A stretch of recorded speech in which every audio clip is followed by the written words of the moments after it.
Oral history is basically recording individuals' lives to create a database of experiences within the community. We have the physical materials like accompanying photographs or documentation. Those go into the archives. The archives are primarily documentation, so it's basically paper stuff or movies or recordings, and they generally apply to, say, organizations or the activities of individuals.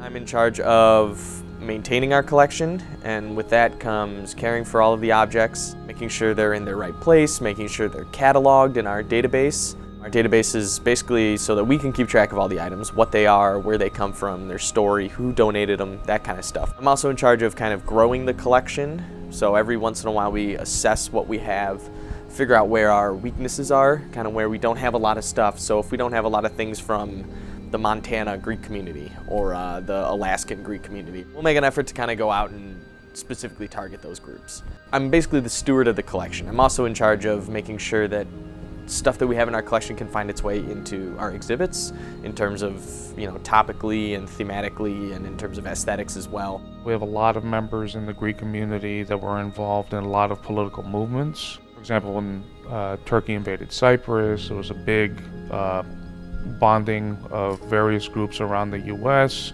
and a lot of people that were based here in Chicago were involved in contacting the government, establishing organizations, aid organizations, and the like that. And so the archives are basically physical communications or documentation of activities in the community. It really personalizes histories of individuals and communities when you see these kinds of correspondences and communications between groups.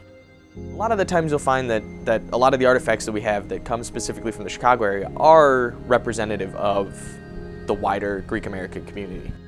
There's a lot of regions of the United States that have large Greek American communities that we do not have as much information and artifacts from as we would like. One of our primary goals is to kind of keep reaching out to people, keep reaching out to communities, put ourselves in those communities and say, we're here, we're a repository for your stuff.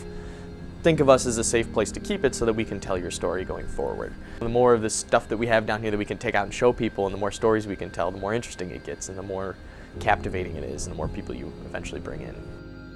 Hopefully we'll start getting a much more proactive program going with a lot more outreach. If we don't get the actual items, we would like to make sure that they're preserved somewhere and that we can provide outsiders outside the museum a way of locating that material, whether it's here or at another organization.